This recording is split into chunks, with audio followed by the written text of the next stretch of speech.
ওরে, মানুষের মন যে মায়ার বাঁধনে আচ্ছন্ন ডাকেনি, সেই মনে এক ধারে থাকে কাম, ক্রোধ, লোভ, লালসা, বাসনা, কামনা, আর অন্য ধারে বাস করে মান, সম্মান, ইচ্ছে, বৈষম্যের বাঁধন।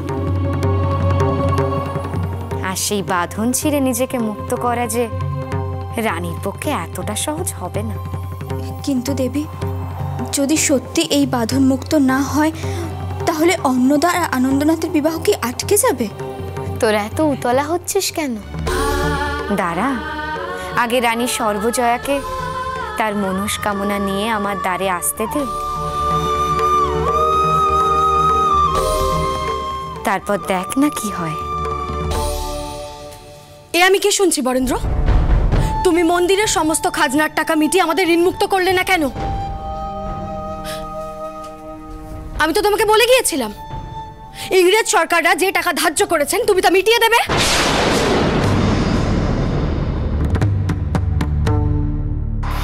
মা, আমি স্বীকার করছি তুমি আমাকে বলে গেছিলে, কিন্তু মা, জমিদারি তো আর আবেগের বশে চলতে পারে না। বরেন্দ্র, মা একটু শান্ত হও, শান্ত হয়ে আমার কথাটা বোঝার চেষ্টা করো।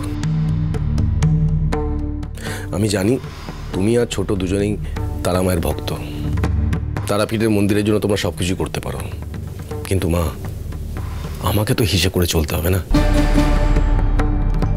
এই মুহূর্তে যদি আমি ইংরেজদের হাতে 20,000 টাকা তুলে দিই, তাহলে আমাদের কোষাগারে টান পড়বে। ওই জন্যই আমি বলেছি যে আমি 10,000 টাকা দেব, বাকি 10,000 টাকা তারাপীঠে যারা বসবাস করছে, আমাদের যারা কর্মচারী, যারা 12 মাস মাইনে নিচ্ছে, তাদেরও তো কিছু দায়িত্ব আছে। দাদা দেখ ছোট, আমরা জমিদার মানে তো এই নয় যে সব অঞ্চলের সব দায়িত্ব আমরা নেব। মা, আমি কোনো উপায় না পেয়ে সাহেবদের কাছ থেকে 1 মাস সময় চেয়ে নিয়েছি। ঠিক আছে ছোট, এটা নিয়ে তোকে আর বেশি ভাবতে হবে না, বাকি ভাবনাটা ওদের। দাদা তুমি চিন্তা করো না, আমি মাকে ঋণী থাকতে দেব না। আর আমার বিশ্বাস, মা তারা আমাদের নিশ্চয়ই কোনো না কোনো পথ দেখাবেন। জয় মা। আনন্দ, তুমি যেমন এক্ষেত্রে মা তারার কাছে আর্জি জানালে পথ দেখানোর, তেমন আমিও আজ মা তারার কাছে মানসিক করেছি, কাল আমি মা তারার চরণে পুজো দেব। মানসিক? কি মানসিক? মনস্কামনা পূর্ণ না হওয়া পর্যন্ত যে মানসিকের কথা বলতে নেই বাবা।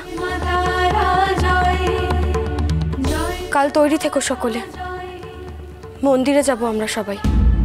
মা আবার তারা আমার কাছে কি মানসিক করলো?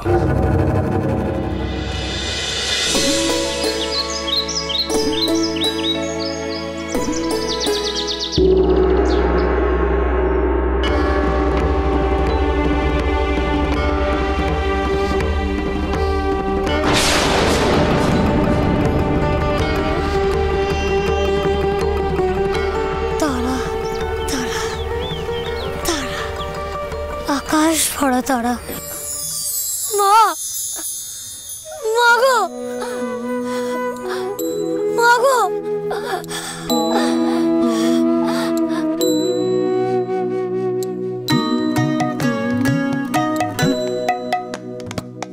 সকলি তোমারি ইচ্ছা, ইচ্ছাময় তারা তুমি, তোমার কর্ম তুমি করো মা, লোকে বলে করিয়া সকলি তোমারি ইচ্ছা।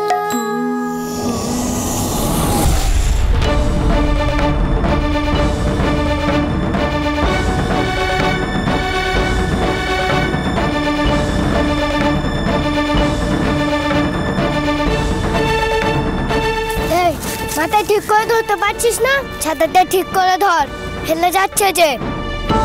মনে রাখিস, আমার বাবা হলো এই আটলা গায়ের মোড়ল, সবচেয়ে মাননি লোক। কি লোক? সবচেয়ে মাননি লোক। হ্যাঁ, মানি লোকের ছেলেকে তোরা সবসময় মান দিবি। দিবি তো? দেবো। দিলেই ভালো, না দিলে পস্তাবি। মনে রাখবি, এই গায়ের সবকিছুতে আমার অধিকার। কার অধিকার? যতীন মুখুজ্জের অধিকার। চল এখন।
যতীন কি আসছে?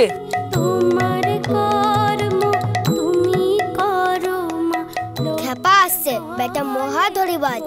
বেটা সেদিন পাঠশালায় গুরুমশাইয়ের কাছে বড় বড় কথা বলছিল, যেন মস্ত বিদ্বান হয়েছে।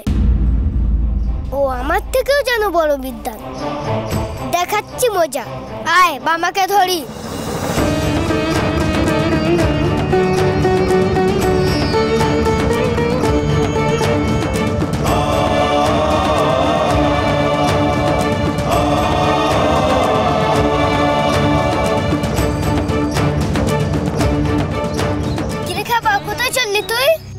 এই বাড়ির পথে যাচ্ছিলাম।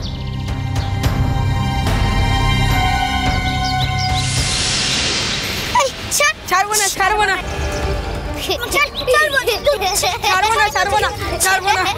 না। এই জ্যোতি, তুই এমন করছিস কেন রে? ছেড়ে দে আমায়। কেন বিরক্ত করছিস জ্যোতি? কি যতীন মুখুজ্জকে তুই চোখ রাঙাচ্ছিস?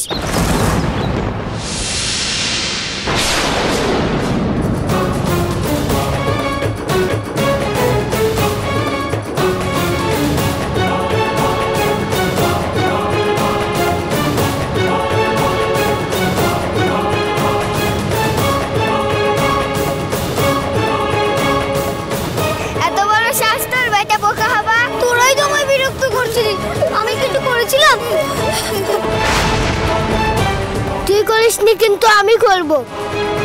হ্যাঁ রে যতীন, খেপাটাকে উচিত শিক্ষা দে, নাহলে তোর মান থাকবে না। এই চল। লাগছে, ছেড়ে দে। আরে ছেড়ে দে, আমার লাগছে তো। ছেড়ে দে না, ছেড়ে দে, আমার লাগছে তো। আরে ছেড়ে দে না। আয় না, তুই তো দিনের বেলা আকাশে তারা দেখিস। ওই গর্তে আজ আমি চাঁদ দেখাবো। আয় আয় বলছি। ছেড়ে দে না, ছেড়ে দে না যতীন, যতীন ছেড়ে দে না। ছিচকা দুনের নাকে ঘা কোতে চাঁদ দেখতে যা। যতীন যাস না, কুদে পড়ে যাবি। যতীন, যতীন এই যতীন। ওই নরে, বেশি বাড়াবাড়ি করলে না মেরে পাট করে দেবো। হ্যাঁ যতীন, যতীন যাস না, যতীন।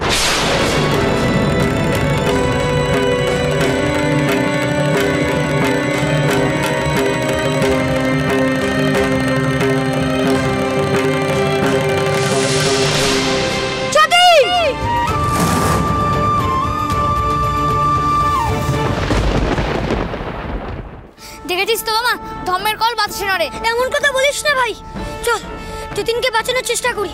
বাঁচাও।